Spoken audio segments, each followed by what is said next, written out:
तक आरएलपी का प्रश्न है तो आरएलपी का हमारे क्षेत्र में कोई लंबा चौड़ा भविष्य है नहीं। लेकिन पाँच सात हजार वोट का उनका लास्ट है। वो बेनीवाल जी जो हैं वो बीजेपी बैकग्राउंड के हैं। उनके पिताजी थे रामेश्वर चौधरी जी, वो हमेशा भाजपा के एमएलए विधायक थे। बालाजी आयरन स्टोर, पावली रोड, खजुआला जगह। सोलर सिस्टम है, घरेलू सोलर है, प्लास्टिक डिग्गी है, ट्यूबवेल पंप है, पाइपा है, पाइप फिटिंग है, इंजन पंप सेट है और डिग्गी का त्रिपाल भी मिले। कृषि संबंधित आइटम आपने उचित दाम पर। निंदक नियरे राखिए आंगन कुटी छुआए, कहावत तो अच्छी तरह याद है। लेकिन मित्रों, राजनीतिक स्तर की जब बात आवे, जद कठिन कठिन निंदा को सामनो अवश्य करना पड़े। और हकीकत में राजनेता वही है जो निंदा को सामना करे। राम राम, नमस्कार, जय राजस्थान, जय राजस्थानी। और मैं सुदेश राजस्थानी, हार्दिक स्वागत, हार्दिक अभिनंदन है। आप 100 मिलियन को सफ़र तय करो। आप लोग 1 अरब लोग देख चुके हो, बीती रफ्तार हूँ और ज़्यादा प्यार दे रहा हूँ।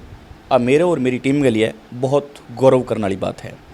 IFLU चल रहा है तो इंग रूपांतरित थाने मेरा कुछ चित्रित है, बे अलग नज़र आ रहा है। लेकिन आप भी बचो, IFLU है तो आप भी चश्मा को जरूर उपयोग करो। मेरे साथ लूणकन सरू हैं राय सिंह जी गोदारा, कांग्रेस पार्टियों ताल्लुकात रखें। और आज आप 1 to 1 आसा गो यहाँ बातचीत करांगा। लूणकंसर विधानसभा क्षेत्र की बात करांगा। कांग्रेस पार्टियों लगातार प्रयासरत है कि वो जवाए राय सिंह जी गोदारा के बारे में कि पार्टी के प्रति निष्ठावान हैं, पार्टी के प्रति बहुत गजब को वहाँ काम करो है। हाँ, अब बात अलग है कि कांग्रेस पार्टी ई बार लूणकंसर विधानसभा क्षेत्र में जो त्रिकोणीय मुकाबलो बनतो दिखाई दे रहा है, बिंग मायने राय सिंह जी गोदारा पर कितो विश्वास जतावे वो तो समय बतावेगो। तो आपने सागा है राय सिंह जी गोदारा साहब, आपको हार्दिक स्वागत है, अभिनंदन है। नमस्कार नमस्कार नमस्कार। राय सिंह जी, पहला तो आपकी मुस्कान की तारीफ करूंगा। गजब की मुस्कान है आपकी, धैर्यवान हो, निष्ठावान हो, ईमानदार हो और कार्य के प्रति आप बहुत ही सजग और लगन काम करो। तो आ एनर्जी इतनी कठू आवे? नहीं, एनर्जी तो देखिए काम करने से एनर्जी आती है, दोस्त लोगों से मिलने से एनर्जी आती है। लूणकंसर विधानसभा क्षेत्र में गोदारा साहब ई बार मैदान काफ़ी साफ है, पिच भी काफ़ी पतली है, विकेट कीपर हालांकि एक वह, लेकिन लूणकंसर विधानसभा क्षेत्र में 3 विकेट कीपर है। और आप अभी जगह पायदान पर खड़े हो, आप एक बल्लेबाज के पायदान पर खड़े हो, तो कहीं मानूं मैं कि बॉल सामने लेदर की है या फिर रबड़ की है। देखिए, आपके पूछने का अभिप्राय कुछ भी हो सकता है, लेकिन मेरा जहाँ तक प्रश्न है, मैं कांग्रेस पार्टी का एक सच्चा सिपाही हूँ। मैं कांग्रेस सेवा दल का कार्यकारी अध्यक्ष रहा हूँ। अशोक गहलोत जी ने मुझे बनाया था उस ज़माने में। ये मार्शल साहब हमारे उस समय साथ में थे, साथी हमारे। और कांग्रेस सेवा दल में जो एक बार जीवन में रहता है, आप ये मानिए कि उसमें कांग्रेस के संस्कार डलने के काम हो जाते हैं। तो मैं एक संस्कारित कांग्रेसमैन हूँ। और अगर मैं पीछे जाऊँ, आप कहेंगे कि आपकी मान लीजिए कब से आप डिमांड करते हैं। अगर मैं अपने आप को पीछे लौट के लेके जाऊँ तो 2002 के अंदर हमारी गहलोत सरकार थी उसमें कांग्रेस की। उस समय भीषण अकाल था पूरे राजस्थान के अंदर, खास करके बीकानेर और लूणकंसर भी उससे अछूता नहीं था।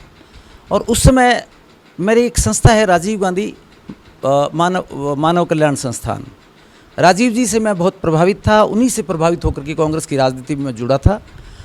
और उनके जाने के बाद में वो 21वीं सदी की वो बात करते थे, उनके नाम से ही मैंने एक संस्था बनाई, रजिस्टर्ड संस्था है मेरी। और उस संस्था के मार्फत मैंने पशु सेवा शिविर का कार्य किया, गायों की सेवा करने का मैंने काम करा। और 2002 के अंदर उस भीषण अकाल के अंदर मैंने, हमारी संस्था ने बल्कि एकदम इंटीरियर में, लूणकंसर के एकदम इंटीरियर में जाकर के 30-40 किलोमीटर मेन रोड से हट करके गायों का शिविर लगाया। सेरेना में लगाया, दूसरा सेजरासर के अंदर लगाया। तो वहाँ से यूँ मानिए कि वो मेरी शुरुआत थी क्षेत्र में, एक तरह से अपना मतलब काम करने की शुरुआत आप कह सकते हो। आप बात करी है कि कांग्रेस के प्रति आप निष्ठावान हो, चाहे टिकट मिले या ना मिले, एक अलग लड़ाई है, लेकिन आप कांग्रेस पार्टी के साथ खड़ा रहोगा। लेकिन बीच में एक खबर आई कि राय सिंह जी की गोदारा साहब की नज़दीकियां हैं जो वसुंधरा राजे सिंधिया तक मतलब देखने मिल रही है कहीं न कहीं। एक थोड़ी सी कहीं न कहीं राजनीति में खुशबू और बदबू के बीच में जो खुशबूहट है वह धीरे धीरे आ रही है। तो फिर आज सिर्फ एक अफवाह ही महज कि वसुंधरा राजे सिंधिया तक आपका कदम जा रहा है या सिंधिया मैडम का कदम आप तक आ रहा है? नहीं नहीं, ये बिल्कुल कोरी इसको अफवाह कह सकते हो आप, लेकिन इसके पीछे जो बात है वो मैं आपको बता सकता हूँ। 2013 का इलेक्शन था। 2013 में वीरेंद्र बेनीवाल जी गृह राज्य मंत्री थे और हमारे सिटिंग एमएलए भी थे, लेकिन मुझे हमारे हाईकमांड के जो प्रतिनिधि थे वहाँ से इशारा हुआ कि इनकी स्थिति ठीक नहीं है और आप अपने क्षेत्र में जा कर के इस बार मेहनत करो और लोगों के बीच में जाओ, और उससे अगर सर्वे वगैरह में आपका नाम अगर आता है तो आपको हम कंसिडर कर सकते हैं। और आप विश्वास नहीं करेंगे, मैं यहाँ पर आया, क्षेत्र में काम किया ग्रास रूट के ऊपर, और 6 महीने के अंदर अंदर ही ऐसा रिजल्ट आने लगा कि हर जगह मतलब मेरा नाम लोगों के मुंह पे ज़बान पे चढ़ गया। तो इस तरह से करके और मैं लोगों के बीच में रहा। लोगों की मेरी कार्यशैली जो है वो पसंद आई होगी या मेरा व्यवहार पसंद आया होगा, और मैं चूँकि यूँ कह सकते हो आपकी इसी दौरों की धरती में जाया हूँ। रत्नादेसर दूधली जो जैतपुर के पास है, मेरा ननिहाल है, मेरा जन्म वहाँ पे हुआ, और बचपन में 5वीं क्लास तक की मेरी प्राइमरी एजुकेशन है वही रत्नादेसर दूधली में हुई। तो इन दौरों की धरती में मैं बड़ा हुआ हूँ, मेरा मन यहाँ पे लगता है, मुझे लोग अच्छे लगते हैं, तो मैं उनके बीच में रहा और मैं हर आदमी के, बच्चे छोटे से छोटे आदमी की ज़बान पे मेरा नाम लोगों के चढ़ गया। उसके बाद क्या हुआ कि मेरे पास एक फ़ोन आता है जयपुर से, और मुझे कहा जाता है कि भाई साहब, किसी मेरे दोस्त का फ़ोन आया जो बीजेपी वालों के टच में था, यूँ कह सकते हो आप। तो उन्होंने कहा कि आपको पहली बार फ़ोन आया हुआ या पहला भी बात हो चुकी है आपकी? नहीं, मैं इनिशियल बता रहा हूँ, उससे पहले ना मैं कांग्रेस, मैं बीजेपी या किसी के बारे में मैंने पहले ही स्पष्ट किया, मैं सोच भी नहीं सकता, है ना। मैं आपको ये बता सकता हूँ। तो उनका फ़ोन आया कि भाई साहब आप जीत रहे हो चुनाव। तो मैंने कहा यार हाँ, मैं मतलब ठीक है मेरा। तो कहने नहीं, हमने सर्वे करवाया और उसके अंदर आप इलेक्शन जीत रहे हो। तो जहाँ तक मेरी जानकारी है, जो मुझे बताया गया कि मेरा सुमित गोदारा का, वीरेंद्र जी का, और एक उस समय ये दुसाद साहब थे जो जिलाध्यक्ष थे भाजपा के, ये 4 लोगों का सर्वे भाजपा ने करवाया था, और मुझे ये बताया गया कि चारों में आप विनिंग हो। तो मुझे किसी भाजपा के बड़े नेता का ऑफर आया। नाम बता सको? नहीं, नाम बताना उचित नहीं होगा। मैं नहीं, इस पर क्या बात है, नाम बताना उचित नहीं है, और मैं कभी गलत बयानी भी नहीं करता। मैं बड़ा मतलब स्पष्टवादी और सच्चा इंसान हूँ, और मैं सच्ची बात करता हूँ। लेकिन राजनीति में आप समझ सकते हो कि किसी को एक्सपोज करना वो बात उचित नहीं है। तो मेरे पास ऑफर आया उनका, और उन्होंने ये कहा कि भाई आपको वसुंधरा मैडम से मिलवाते हैं, और पहले आपको सिंबल देंगे, उसके बाद आप पार्टी ज्वाइन करना, बल्कि ये तो ऑफर था। तो मैंने कहा नहीं सॉरी, मैंने कहा मैं नहीं, मैं अगर आप कह रहे हो कि भी सर्वे में मेरा नाम है तो टिकट तो मुझे देगी पार्टी हमारी। तो ऐसे करके उन्होंने तो फिर कहा कि नहीं, आप जयपुर आओ तो कम से कम उनसे हिसाब से आप मिल लेना, ये वो। तो मैंने कहा चलिए देखते हैं। तो मैं कोई कहाँ मिलने वाला था, मैंने कहा ना, संस्कारित कांग्रेसमैन हूँ, और मेरे इन प्रलोभनों का कोई असर नहीं है। और एक बात बता दूं मैं आपको कि कोई मेरा ये नहीं कि भी मैं विधानसभा या पार्लियामेंट में पहुंचूं, यही कोई मेरा मकसद है। मेरा मकसद ये है ही नहीं, कतई नहीं। मैंने आपको पहले ही बताया, मेरा मकसद सेवा करना है, और सेवा मैं कर रहा हूँ मेरे तरीके से। और ये भी एक, चूँकि राजनीति में है, एक सीढ़ी है ज़्यादा बड़ी सेवा करने की, बड़े क्षेत्र में ज़्यादा लोगों की सेवा करने की एक सिस्टम है ये डेमोक्रेटिक पैटर्न के अंदर। लिहाजा इसके मार्फत आप ज़्यादा लोगों का भला कर सकते हैं।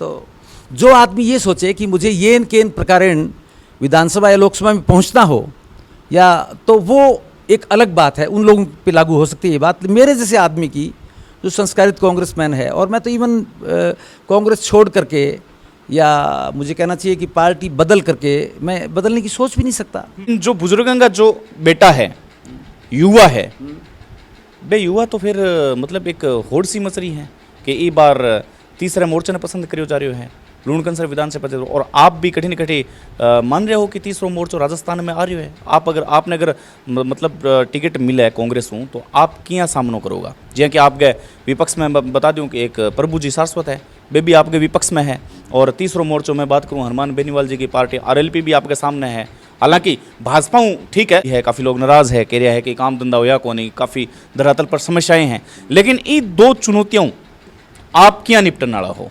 देखिए साहब, मैं आपको बताता हूँ कि राजस्थान की अशोक गहलोत सरकार जो है, कांग्रेस सरकार, इसकी इतनी शानदार फ्लैगशिप योजनाएं हैं। अभी महंगाई राहत कैंप चले, 10 योजनाएं उसके अंदर आई।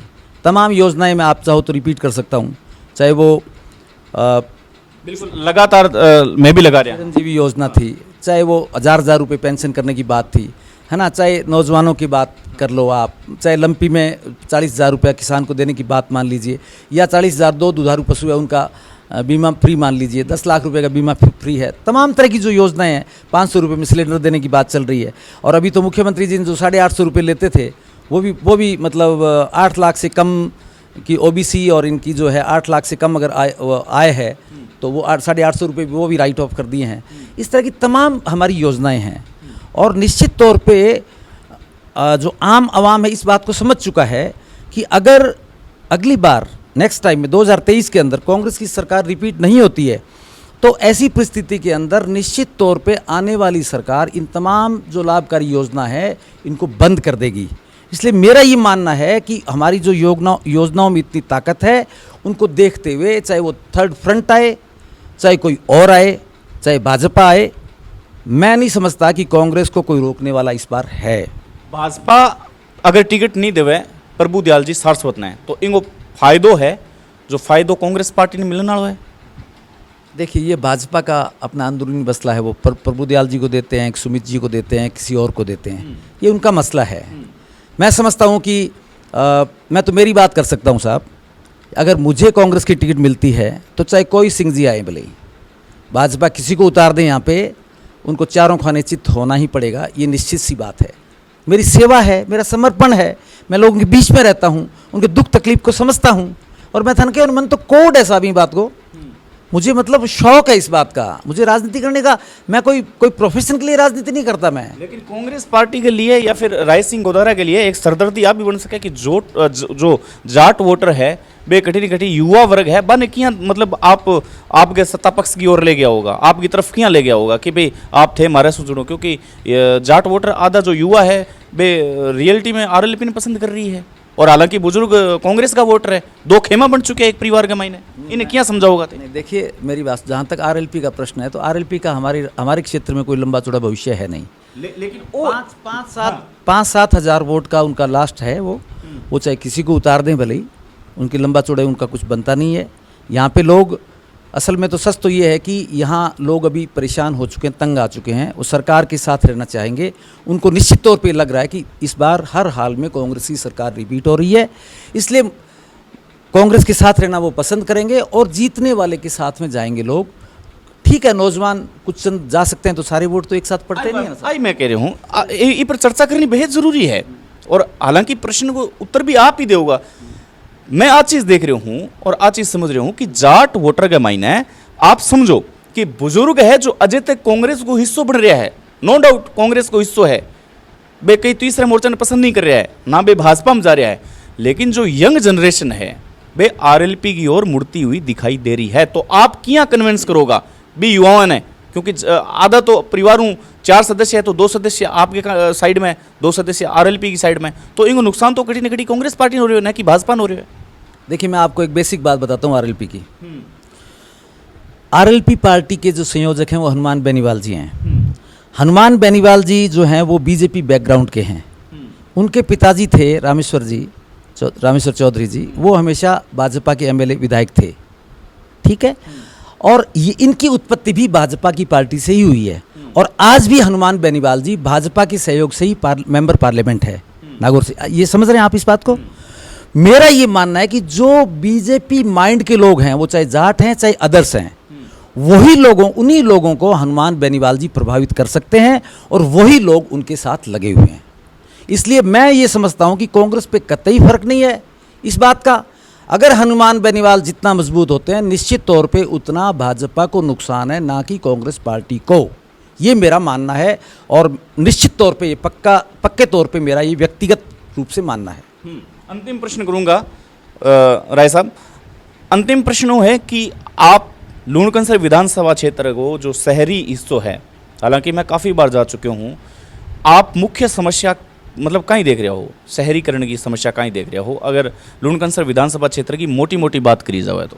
देखिए, हमारे मुख्य तौर पे 2 शहर हैं, एक नापासर है, एक लुणकंसर है, और दोनों के दोनों अभी तक नगर पालिका नहीं है बल्कि पंचायत हैं। और पहले नगर पालिका नहीं बनने का जो मुख्य कारण था, वो कारण ये था कि वहाँ पे नरेगा जो है वो ग्रामीण नरेगा चलती थी, शहर में कस्बे के अंदर रोजगार नाम की कोई चीज़ नहीं थी। लेकिन हमारे मुख्यमंत्री माननीय अशोक गहलोत जी ने अपने इस बजट के अंदर ये प्रोविज़न करके इंदिरा गांधी जी के नाम पे शहरी नरेगा चालू कर दिया है। और उस वजह से अब अगर मान लो हमारी दोनों जो कस्बे हैं, दोनों को निश्चित तौर पे हम आने वाले वक्त के अंदर नगर पालिका में क्रमोन्नत करेंगे। और जब नगर पालिका बनेगी तो निश्चित तौर पे शहरी रोज़गार भी उनको मिलेगा, और साथ ही साथ पूरा का पूरा उस क्षेत्र का एक पूरा मास्टर प्लान बन करके, पूरा DPR डिटेल प्रोजेक्ट रिपोर्ट बन करके और समग्र विकास की दृष्टि से उनमें काम किया जाएगा। निश्चित तौर पे उसका विकास होगा। कि लुणकंसर समृद्ध नहीं हो, विकसित नहीं हो और खुशहाल नहीं हो और शिक्षित नहीं हो।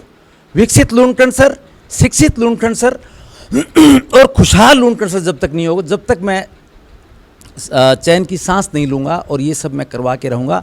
ये मेरा एक संकल्प है और मैं उस संकल्प को लेकर के आगे बढ़ता हूँ, और यही मेरी, आप पूछ रहे थे, यही मेरी ताकत है। बहुत बढ़िया राय साहब, आभार, धन्यवाद। तो लुणकंसर विधानसभा क्षेत्र के पटल पर आपा कड़ी न कड़ी अगर बात करा तो वाकई में नया नाम जो निकल के सामने आ रहा है, ये नया को नहीं, बेहद पुराना है। पटल पर कई चीज़ां बदलेगी, कई चीज़ां रंग दिखावेगी, ऊँट भी आवेगा और ऊँटा का कलर भी चेंज होएगा। लेकिन वही डायलॉग कि किसे करवट ऊँट बैठेगो, वो ना तो मैं जानूँ और ना थे जानूँ, और ना जगह पर ऊँट बैठे बार रेत जाने और ना रेत आड़ी कण जाने। लेकिन मैं इतो जानूँ कि थार लिए एक नया एपिसोड जल्द हाजिर। धन्यवाद, आभार।